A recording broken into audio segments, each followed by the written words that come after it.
If your 2026 plan is packed, you're not being ambitious. You might just be confused. And in this episode, Alane and I are going to talk about why we actually deleted 50% of our 2026 goals so that we could be focused and achieve a lot more than having this giant plan.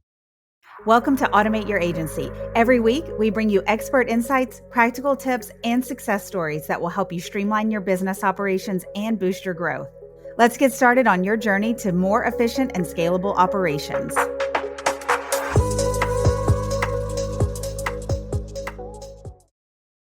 I absolutely loved, Micah, when we started deleting stuff from our 2026 plan when we were doing our exec meeting with our team. I hated it. Did you? Well, it was my intent to, all right, so let's back up a step. We have not done this in the past. We've done planning, but not like a year focused at the beginning of the year. And actually, this started getting put together at the end of 2025. But this was the first time that we did it at the beginning of the year for the year. And we didn't do it more like randomly throughout the year that we were doing plans, because we had plans and we would put things in place, but not a year focus. Yeah. And I would say we have never gone through and deleted most of our stuff. No, to delete things in my history, no way. More is better. Right. And so that's why at first I was like, I know the intent is to hone this, but I didn't want to say it out loud while we were in the meeting because I was like, I don't know that I'm comfortable with getting rid of all of these ideas that we work so hard to put down. Yeah. But for context, we put all of our ideas on the table. And then we went, hey, this is all the stuff that we should complete for 2026. And then we, as a team, went through and deleted, I think, even more than 50%. We probably did. And I'll tell you what the moment for me is we were going through a part of it and I saw one of the bullets that we had and I started listing for that one thing, how many things needed to happen to make that one thing happen. And I'm like, hold on, like there were only so many people. And even though our plan is to do this and then have agents do it because we do that for ourselves, but we still have to get that workflow happening or whatever that process is. And I'm like, there's just no way this could be done in 2027. Like we have a phased approach we need. And so that really was just like this big moment for me where we do have big plans, but there's absolutely a stepping block in making that happen. Yeah. And while we were deciding what to delete, by the end of it, I did feel really good about it. And the reason I felt so good about it, kind of reflecting back on it, is that we cut out the shit that doesn't matter. It matters, but it matters less than what we left in. And so while all that other stuff would be awesome, what it forced us to do was get so focused that we could look at it exactly and go, we are building this for this audience in this way, with this business model, with this revenue concept, like whatever it is, we can look at our plan now is laser focused. Yeah, Micah, I want to share a little bit of like tactical stuff of how we did this And give away all of our secrets? Yes. Okay. Some of our secrets. So, Micah, this time you've really dabbled in different ways of presenting information. And really, because I don't take information well, I get very overwhelmed. And then there's nothing that I hate more in business than a long meeting. It just infuriates me. And you have taken that feedback and really developed, I thought this was the best way to work with me. You used Gamma and built an outline and you gave it to us ahead of time. Of course, we do the Amazon method because none of us really looked at it. I skimmed it. And then a couple of the other exec people said, yeah, I kind of skimmed it, but whatever. There was no expectation on your side that we actually dove into it and digested that information. No. You did a 30-minute block and you stuck to that 30 minutes. Thank you. And when you went through it and we kind of dove into what questions do we have. And it wasn't solving the problems. We didn't solve problems in that. We took that information, we asked questions because I was like, wait a minute. And I love like being the devil's advocate on stuff. So we did that. And then we got our questions answered. Great. And then we had the idea. I love ClickUp's annotate, like you upload an image or a PDF and then everybody can add a comment Yeah. onto it Hmm. and it creates a task. And so we could further leave our feedback, ideas, questions, like maybe a brainstormed plan of what this could look like. So each of us on the exec team then went in and just dove in and put stuff in there. And then we did a second meeting that I think was an hour Yeah. long. And just to And clarify, that was all asynchronous. So Mhm. we gave a couple days in between the meetings to say, it's your responsibility to go into ClickUp, drop in notes in the PDF so that when we meet all together again, we have everything together. We're not meeting to talk about your ideas. Yeah, I loved that. I got to see everybody's comments, kind of ideas we could piggyback off of each other. So, and that took so little time, for us to go through that with our each of our own expertise, dropping that stuff in. I mean, I think I spent 15 minutes, maybe max, going Totally. through that document. Totally. You know what I thought was awesome about that too, Elaine, that I didn't expect was that people piggybacked on each other's ideas. So you left a comment, and then other people on the team would leave their comments, but then they would also leave comments on your comments and vice versa. And Mhm. it was like threaded comments inside this PD. It was awesome. I left comments on my own comments too. I don't have anything to say about that. No, but I would think about something, a few hours later and I'm like, "Oh, wait, like what if we did this?" So anyway, but this is the beauty of using your project management system and the tools that are in there. This was not chaotic. It No, was so with the annotate and leave a comment, it puts a little pink, it's so cute, a little pink number right where you left that and you click on it and it shows exactly where you were talking about it. I mean, I'm obsessed with it. Okay, so we did that. You got all of everybody's feedback. You updated the deck with stuff. And then we had another meeting. And I can't remember if that one was 30 minutes or an hour. that one was an hour. I took everybody's feedback and updated the deck completely. And then we spent an hour talking about the updated deck because there were a lot of changes that were made. And Yeah. this was like phase one. We probably knocked out 20 to 30% of what was originally there. We refined what we kept and we like wholesale deleted sections. Yeah. And because I could tell, Micah, you were so nervous. You're like, you want me to delete this? You want me to delete this? Yes. At first. And then after you got comfortable. But we created an appendix or something like that at the bottom. You did, Micah. So you could. I felt really insecure deleting stuff forever. So I copied the slides and put them at the bottom just in case we needed to reference them Yeah. again. Just in case we hit all of our goals, Q1, we're ready for the next set. We got them already documented. So, that it kept things really clean and it kept us focused in these meetings rather than stuff drags on because everybody wants to leave their 2 cents in verbally. And that just keeps on cycling through. And then you look at it and you're like, my gosh, we barely got anything done.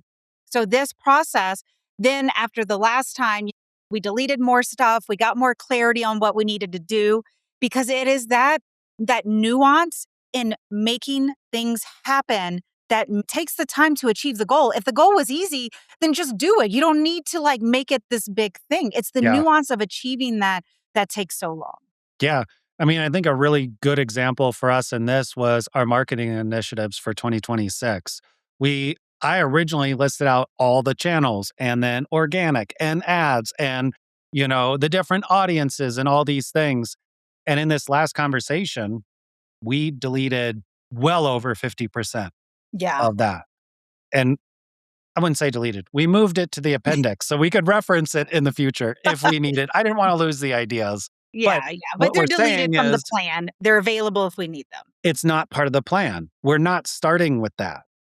And so what we ended up with based on all the feedback and the discussion was very focused.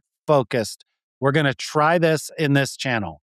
We're going to try this in this channel. We have 2 channels that we're going to try. The Mhm. other thing that we did was we added a definition of complete or definition of done. What does it mean to try this in this channel. Like, I could imagine it's something, you could imagine it's something. Unless we say this is what this means, we'll never be able to be quote unquote done with that. Mm-hmm. And so on this last round, I was so proud of us for doing this. Is we didn't need to we did our process again because we went through, we got a little bit more detailed, got a little more clarity on what we were focused on, but we still need to build a plan to make each one of these happen. We didn't upload the entire Gamma deck PDF to ClickUp. We only uploaded the 2 slides that we needed to dig in Yes. on for the goals. And I've gone through and a couple of different, like even I think I did some yesterday and then I did some today, but it's because my brain is still working. And I think where we lose things where people are like, I need time to digest it. They say that and they have the intent, but they have nowhere to go and put those things. Now we have a place. And when I had an idea for a partner program, a different way of using the partner program, had an idea today. I was like, I know exactly where I'm going to go and put that as an annotated comment on the PDF in this section. Yeah. So to kind of summarize how, like, I know we're talking about all these different pieces, but what we did was have our grand plan. We cut out, I think, 50% or more. I think it was more than 50%. And what we're working on through that same strategy is now that we have a really refined objective and we know what it is that we're trying to do, now we're writing out all that nuance. But it's not one of us is writing out the nuance for everything that we want, that they think that it should be. It's all of us. All of us from our individual perspectives are saying, here's what I think we need to do to achieve that. Not just my perspective, but the actual tasks. Like, do we need landing pages? Do we need more Who's our Gamma decks? ICP for this campaign? Yeah. What's all the stuff? Because one person cannot just sit there and identify everything that needs to be done. You have a different perspective than I do, as do the other team members. So we're executing this again, and we're Mhm. going to meet a final time to review the action items. That's all the nuance that you were talking about. And if we would have kept our original list of things that we need to do, our action item list would have been just a giant balloon of Paralyzing. It would have been paralyzing for me. I would have just not been able to get anything done. So in our last meeting that you're referencing, what we'll be doing is, fine tuning the nuance part and then assigning goal ownership. yes, Who is the leader of that goal? Doesn't mean they do 100% of it. They can build out the plan, tap in whoever on our team to make that happen. And that might be build an AI agent for this. But we have goal ownership, so we know who is going to be responsible for us getting to the finish line on that. yeah. And that gives us the not just accountability to each other, but clarity on who is doing what. So we're not just sitting around thinking, oh, Micah's going to do that when I'm thinking, oh, Elaine's going to do that. And then we get to the end of the quarter, we're like, I thought you were going to do it. Yeah, I mean, my second thing outside of a long meeting that infuriates me is other people doing stuff that I was planning on doing. I got this. Do you want to talk a little bit about how we're going to track this as we go through it? Yeah, sure. So we did this in the past and we really liked it, which is why I brought it up. But using ClickUp, we can establish goals and the goal can also come from tasks or different things that are part of a list and those can have assignees in the goals. And so what we're going to be doing is on Fridays doing like where are we at on our goals, what are our roadblocks so that we're the owner of our goal but we can see, okay, hey, you're roadblocked on this. Like, man, I can help you with that. But we're also staying accountable because we've got it in ClickUp. We can see where we're at. And we know, hey, we've got this meeting on Friday. It's a 30-minute meeting, guys. This is not a long meeting that we're doing a check-in and roadblock discussion. But we also have it in ClickUp so we can have those discussions ahead of that meeting too if we have a roadblock. For sure. And so, what this is going to help us do is say we've set a really narrow focus for 2026. We've mapped out all the things that we need to do to achieve that focus. We've delegated it across our leadership team for ownership. And now, every week, we're checking in on that to say, where are we at? Is this working? Are we stuck? What can we figure out what can we solve? What did we get wrong?